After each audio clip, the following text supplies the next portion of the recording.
Hi everyone, today we're going to be working on a corner to corner crochet washcloth, and the materials that you're going to need are a 4mm crochet hook, a yarn needle, scissors, and some cotton yarn.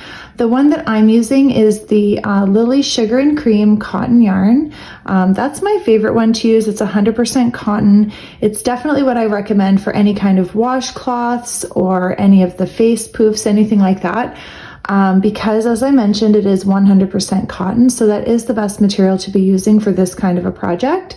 So let's go ahead and get started.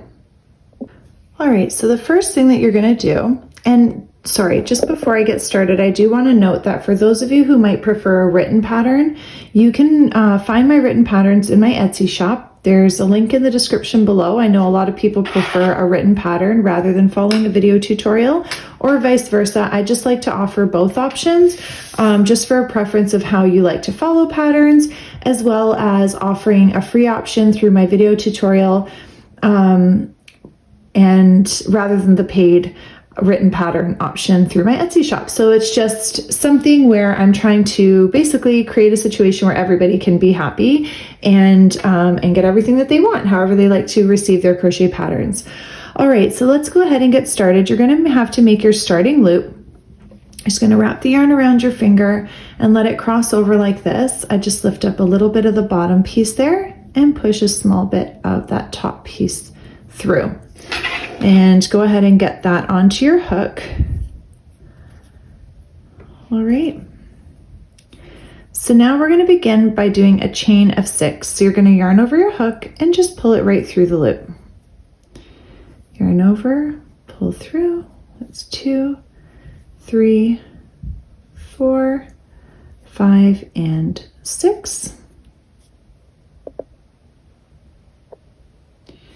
And now, working in the 4th chain from the hook, we're going to work a double crochet. So there's our first chain, 1, 2, 3, 4. You're going to yarn over your hook, push it through that 4th chain, yarn over, and pull up a loop. And now you've got 3 loops on your hook. You're going to yarn over and pull through the first 2, yarn over and pull through the next 2. And we're going to repeat our double crochet into each of the next 2 chains.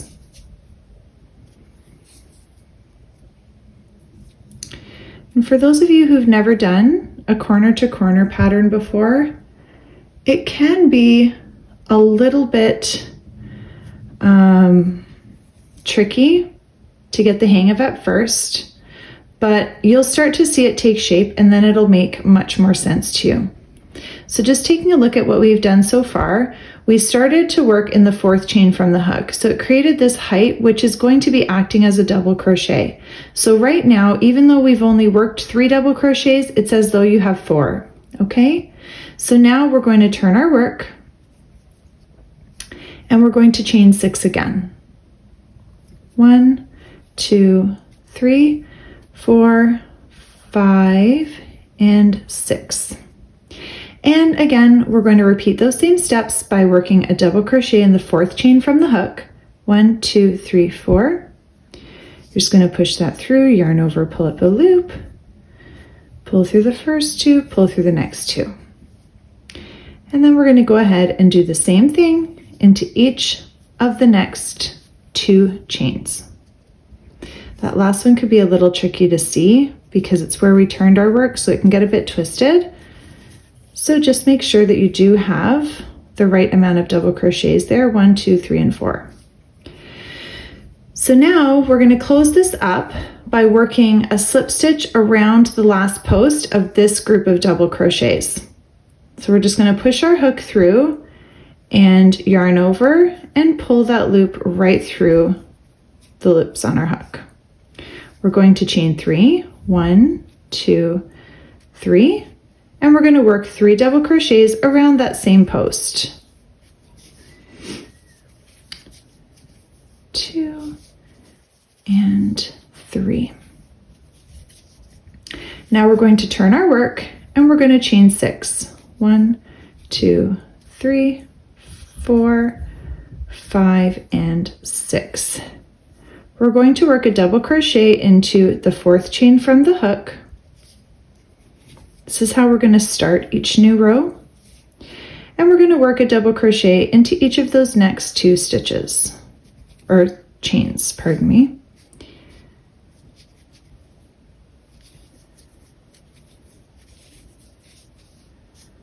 All right, and now we're going to connect to the next group of double crochets here by working a slip stitch around that last post of the next group of double crochets.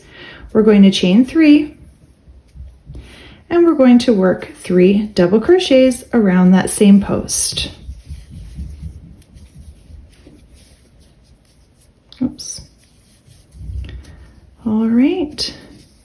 And now we have another group here. As our rows build, we're going to have more groups to close. So we're going to close to this one with a slip stitch around that last post of that next group. And we're going to chain 3. And we're going to work 3 double crochets around that same post.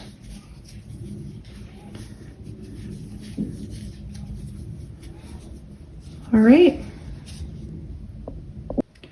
All right, so now we finished 1, 2, 3 rows. We're now going to turn our work and begin row 4.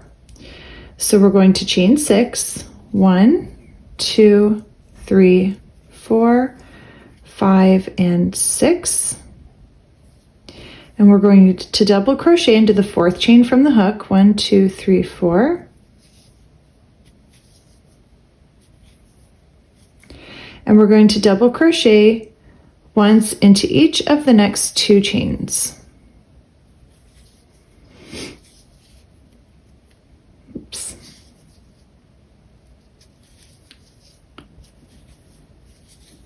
All right. And we're going to do our slip stitch around the last post of that next group of double crochets, chain 3, and work 3 double crochets into that same space around that same post.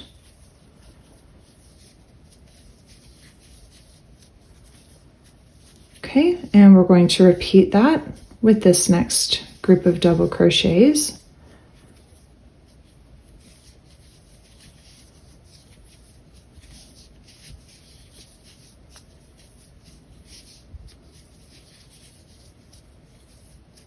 Okay, and we're going to repeat that into this last group of double crochets.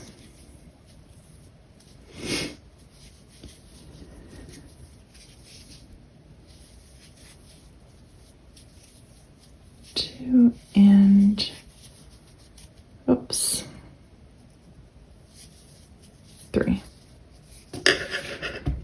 All right.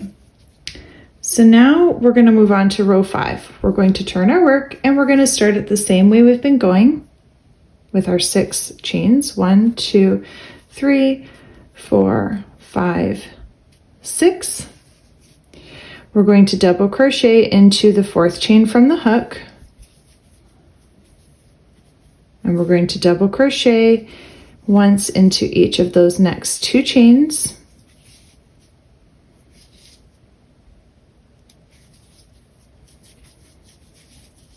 All right. And we're going to do our slip stitch around that last post of the next group of double crochets and chain 3 and work our 3 double crochets into that same space around that same post. And again, all the way down.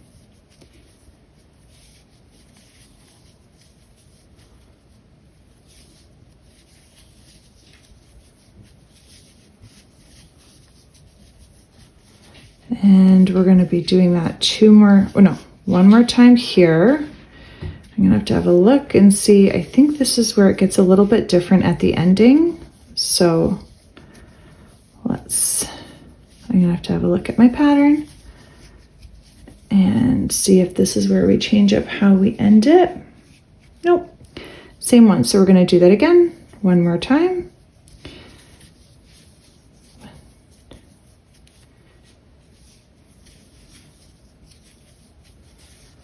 1, 2, It's going to change soon because, as I said, right now it's just getting wider and wider. So there will be, we're going to do one more row that's just like this. So you're going to turn your work. Okay, so now we're moving on to row 6. Let me see here. Yeah, we're moving on to row 6. So we're going to start our row the same way, and we're going to be connecting all of our squares the same way. So you're going to go ahead and do that, but when you get here, you're going to close the same way where you do your slip stitch. You're going to chain 3 and work your 3 double crochets, then stop and come back to me because we're going to be ending this row a little bit differently. So go ahead and just do your chain 6, work your double crochet into the 4th chain from the hook and 1 double crochet into each of the next 2 chains. You're going to do your close with a slip stitch, chain 3, 3 double crochets, slip stitch, chain 3, 3 double crochets, slip stitch, chain 3, 3 double crochets, slip stitch, chain 3, 3 double crochets, stop and come back to me, and I'm going to show you how we're going to end this row. Okay, so now that you're here almost at the end of your row, we've just got this one more group of the double crochets.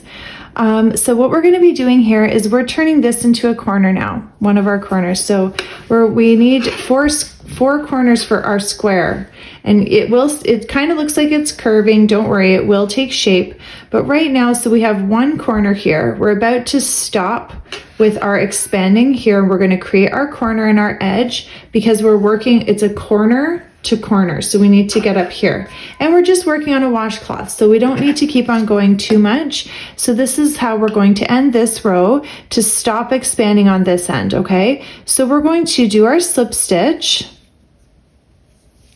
and then we're just going to turn our work, and we're going to slip stitch into each of the first 3 stitches of this next row.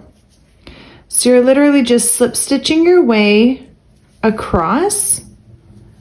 So we've kind of closed off that edge now, and that's going to become one of our corners.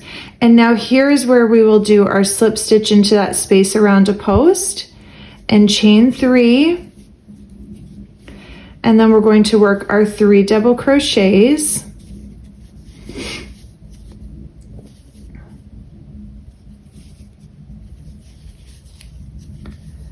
Okay, and now we're going to go ahead and continue down this row with doing our slip stitch, our 3 double crochets. All right, so now you're on row 7. For those of you that might be following along with the written pattern, you're right now working on row 7. And we're just going to go ahead and keep on working all the way down. Okay, right to the very end.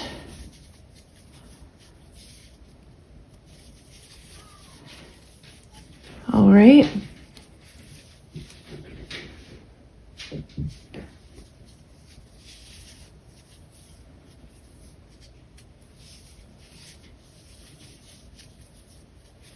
Now, if you were working on something that you were not trying to make a square, maybe a blanket or something, and you want it to be more of a rectangle shape, at this point, you could continue growing this edge and stopping here. So you would do the stop, turn, and do your 3, and you can continue on growing here. It just depends on what you're working on. Because we're working on a washcloth and we want it to be a square, we're also going to stop expanding at this end now as well. So ending row 7, we're going to do the same thing that we just did with row 6. We're going to do our slip stitch, turn, and we're going to work our slip stitches into each of those first 3 stitches here as we begin row 8. Okay, and then we're going to go ahead and do our slip stitch, chain 3 around that post, and we're going to work 3 double crochets into that same space around that same post. All right,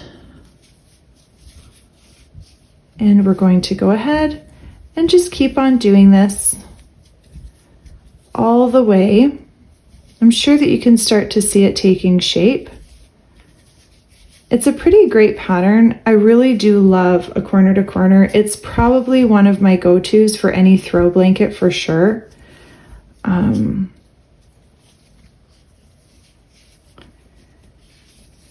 I just love the freedom of like, you don't really have to worry about having that exact count or measurement right from the very start, which can be, you know, it can cause a lot of anxiety with some blanket patterns because you really do want it to be the right size. The nice thing about a corner to corner is you can adjust the size as you go. You really don't worry, right? So I like that. You can measure as you go.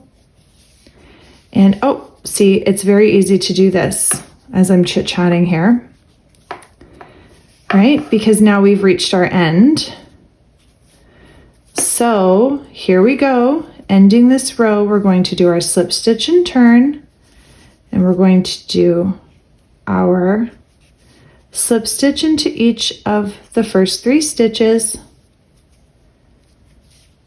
And then our slip stitch around that post, chain 3, and work our 3 double crochets around that same post.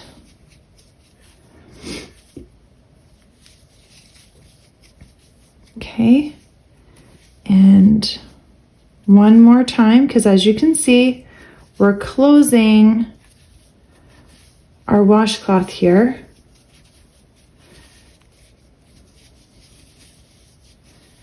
I love the look of these, and you know, I have a different style crochet washcloth for different things because I like the versatility of the stitches. Some are more of a scrubby. Okay, so we're going to go ahead and work our 3 into each of the first 3 stitches there. All right. Oh, I think I split my yarn there. I think I've done that a couple of times as I go, but anyways, and then our slip stitch, chain 3. And it's funny when you're ending, it might look a little like, okay, well, what am I supposed to do here? I'm going to show you this right now. This is our very last row that we're working on. You're right at the finish line here. Okay, you're going to just go right into your slip stitch, turn, and do your slip stitch into each of those first 3 stitches because we want that nice clean edge if we don't keep on splitting our yarn. It's a little tricky with some yarns, right? It can happen. And I always like to just go around that one more last little, because I don't like that last post to kind of poke out. It's your call if you want to do that or if you want to leave it. I just like to just clean up that little corner a little bit better, just like that. All right, so you've got your little washcloth there, and you're just going to pull some yarn out, get your scissors, give it a little snip to fasten that off. And then we're going to get our yarn needle. You're just going to thread your yarn needle, and you're simply just going to weave the tail ends in and out of some of those stitches there to secure it and to hide it. And if you're anything like me, where you make your tail ends ridiculously long for some reason, I don't know, I watch some other crocheters and it's always just like such a short and simple little ending. I don't know why I always do them so long, but here we are, always, for some reason. So there's not really any rhyme or reason to how I hide my tail ends. I just kind of go until I feel like, okay, that's not coming out. And you can just go ahead and fasten it. You don't have to literally hide the entire thing. As I said, I make them incredibly long. And I'm just going to go ahead and do the same thing to that other one. And so now that you've finished that, you've got your little mini washcloth here. If you'd like to go ahead and clean up the edges, I love a corner to corner pattern, but I really do like a clean edge. You can go ahead and just put your hook into a corner there and reattach your yarn. Totally optional if you want to do this. You don't have to. Chain 1, And then just evenly all the way around, and you can hold on to that bit there if you want to hide it in as you go. But you just go ahead and work single crochets all the way around, and just try and space them evenly so it's nice and clean edge. And you're just going to go ahead and work a single crochet all the way around your square, your little washcloth there, and it just gives it a nice, clean, consistent edge. I just think it finishes it up really nicely. Again, you don't have to. And sometimes, depending on where I'm putting the washcloths, like if you have certain colors on the wall and you want to match it up, maybe you want to go ahead and do your little edge in that color. And if you're going to do that, I would recommend doing your first round of single crochets in the same color as the washcloth, just so it looks clean. A nice transition when you do change the color. And then just go ahead and do your second color, working into your actual single crochets. So you're just going to go ahead and do that all the way around, and it'll just give you that nice clean edge, and that's it. And there you go, your completed washcloth. Of course, when you're going forward, now that you know this pattern, and I'm sure that you're going to be making more than one, if you did decide to go with the edge, cleaning up the edge with those single crochets, a difference, a suggestion I would make, just to help with a little bit of time saving and one less tail end to have to hide. When we fastened off at that last corner, when we finished off our work, you just wouldn't have to finish off just yet. You could have just done a chain one and continued around, but I like to show the difference between the two options, with an edge and without an edge, just based on everybody's preferences, so you can do it how you like it and see that there is two ways that you could make this washcloth. As you can see, I personally prefer it with the cleaned up edge. Anyway, I hope that you enjoyed this tutorial. Please do like and subscribe to my channel, and have a look at the helpful links in the description below, and check out the other videos that I have for lots of other patterns that I've uploaded. Take care. God bless.